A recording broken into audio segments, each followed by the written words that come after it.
Hey everyone, I hope you had a great day. Today we are looking at some new malicious compliance stories. I hope you enjoy them. If you like the video, don't forget to hit the like button. It really helps. And now let's start with the first story, shall we? The first story is called "Made My Job Much Easier." A few years ago I took a job as a night cleaner for a business after hours. When I took the job, I was instructed on how to handle the garbage from around the building. Paper only was to be put in the trash cans at the desk. I was instructed to save the papers from those trash cans for 1 week before throwing them out. Food items were to be placed in specific garbage cans around the building, and those were thrown out nightly. About a year into the job, the rules started to go out the window for the workers. More and more often, I started finding half-drank cups of coffee mixed into the papers I was to save. I salvaged the pages I could and threw out the rest. What else could I do? I commented to my boss a few times about this, but it just turned into a few days of no drinks, then back to drinks in the wrong trash cans. Then it got worse. Entire leftovers from a person's lunch ended up in the desk trash cans, to the point that there was no salvaging most or any of the papers inside them.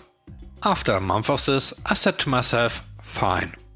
They want me to save the trash in those cans. I will save the trash in those cans. And that's exactly what I did.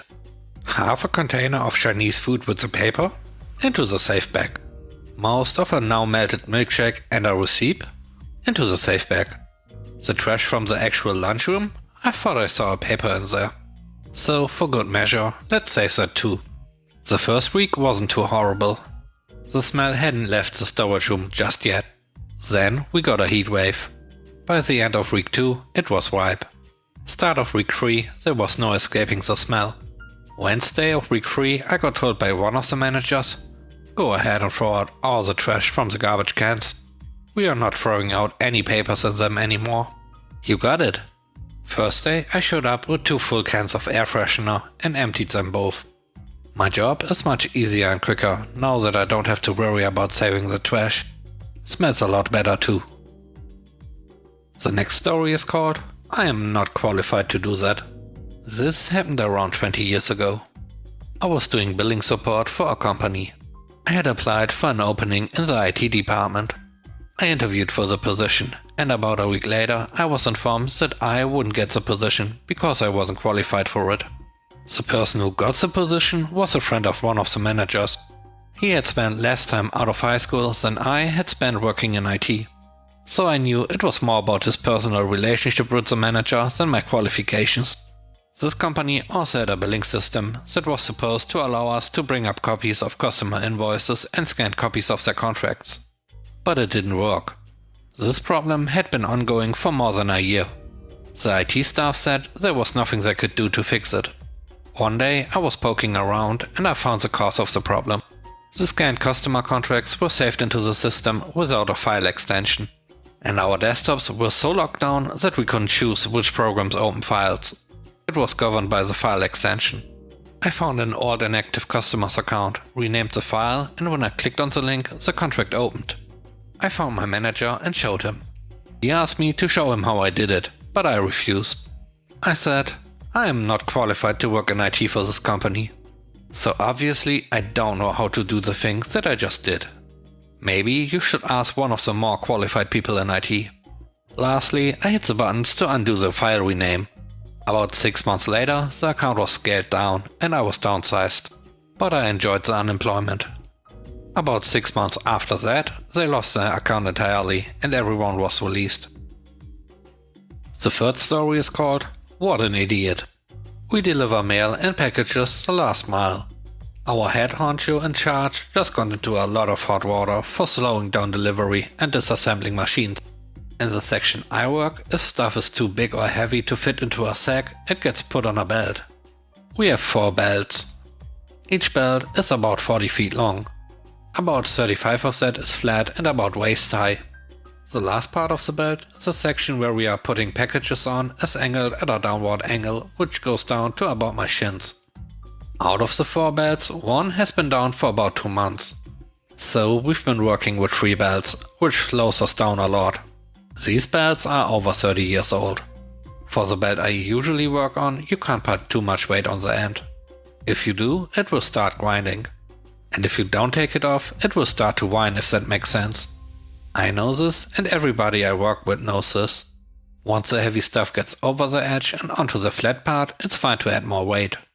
For some reason during 2020, people have been buying lifting weights, a lot of them. We get pallets with about 2000 pounds of weight on them. I'm putting these 45-pound plates on the belt. Once they get over the edge, I add another one. Our manager, who is a complete and utter douchebag, comes over and asks why I don't have more mail on the belt. I explain to him what happens, and of course he doesn't believe me. He orders me to put more stuff on the belt to get the mail out faster. I again tell him why that's a bad idea. He then threatens to write me up for refusing to follow orders. Okay then. While he's standing there, I load about 6 45-pound plates onto the belt. Immediately the belt starts grinding and starts to whine. This whine can be heard almost throughout the entire building. The whole time I'm looking at him and I can tell he knows he made a mistake. But he's the type that won't admit it. As soon as he starts to walk away, the belt completely stops. And it won't turn back on, even if it is reset. I yell to my manager that the belt is broken, and now we are down to 2 belts. Of course, the manager asks me what happened. I tell him I was ordered to put more weight on the belt that it can handle. Looks like we are gonna fail tonight. He's staring daggers at me, and I just move to the other belt and start loading that one. He has maintenance come over and check the belt out, and they ask me what happened. I tell them the manager told me to put more weight on the belt. Their only response: what an idiot. The next story is called The Boss Said No. Back in the early 80s, my dad hurt his ankle. The doctors were running all sorts of tests, and he ended up with his ankle in a plaster cast. Part of his job was to go out in the field, which required walking. The rest of the time he was at a desk, writing reports and such. He realized that he had enough work to do for the entire time that the cast was on. So he went back to work. His co-workers all wanted to know what happened. He happily told them and said he was okay to work in the office. The boss saw him and advised that he would need to be 100% capable of working his duties, which included field work. Dad told the boss that he had enough work to stay in the office while the cast was on. But the boss said no. So Dad went to the doctors and got sick leave, paid for the entire time he had the cast on, approximately 6 weeks. His co-workers then had to complete their work as well as his. The last story is called She Got No Help This Time. The summer before I entered high school, the Ministry of Education decided to change the standardized testing they use for entry to universities. It had happened in the past, and usually it took a year to implement changes. But this plan was really complicated and needed 2 years to implement. Normal people like you and me can't comprehend it. It's called throw everything at the wall and see what sticks. Guess which class got to be the lab rats? Yep, mine. We started school with only a vague idea of what the changes will be, until mid-October. Then we learned that the first changes will be implemented on the midterms. The midterms used to be 2 weeks and provided 40% of the final grade. But the new plan was a full month and count for only 20% towards the final grade. Also, a major player for the malicious compliance was our literature teacher. Let's call her Karen. Now, I have to admit, she was good at her subject. The problems in her teaching came from prejudice and preconceptions. On a 25 people class, she used to work with 4 or 5 of them, to be specific, kids from upper class families or the best part of town. The rest of us were just background for her. A few of the parents had complained, but due to reasons we learned later, she was always engaging during inspections and kept her job. Here is the malicious compliance. It was midterms time. It's one of the new tests. It's creative writing. Now, as I said, this was one of the new tests. The ministry had set general instruction for the test, but left the specifics to each school. So for this one, Karen set the specifics. The general instruction for this one asked the teacher to pick a book from the syllabus, and the pupil to write at least 800 words from the point of view of one of the characters. Karen had a hard-on for epics, so she chooses the Iliad, expecting everyone to pick a hero. Everybody did, except 3 of us. JK, Indy and myself. I don't know if we wanted to rebel against the system or against Karen, but the three of us didn't follow the norm. Now, JK was a really good student, but she had the usual trouble in Karen's class. She chose Andromache, the wife of Hector. She describes the last day of Hector from her point of view. My friend Indy is a mythology buff. He became an archaeologist, that's why Indy. And he absolutely hated Karen's teaching of the material. He picked Zeus. He basically wrote his point of view, noticing every female named in the Iliad and his attitude towards women. For me, I choose Cassandra. She had the gift of prophecy, but the curse of never being believed. I made the whole point of view being, we are all doomed and never believed. The results come out and we are the only failed. 8, 7 and 7 out of 20. According to Karen, we completely missed the point of the test.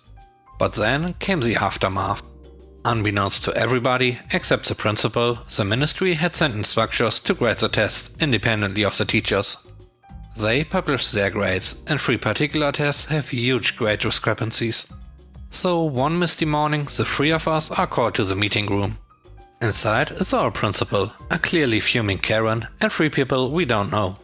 They introduce themselves as part of the Ministry of Education.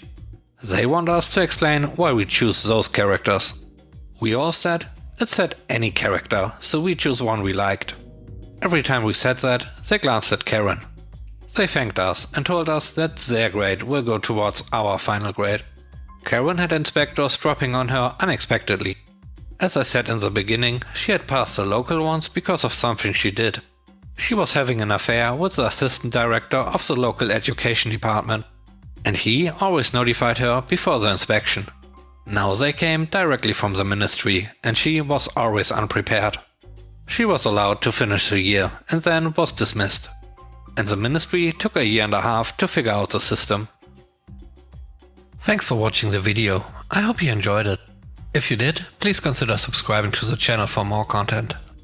Let me know what you think about the stories and the video in general in the comment section below. And now, have a great day. Bye bye.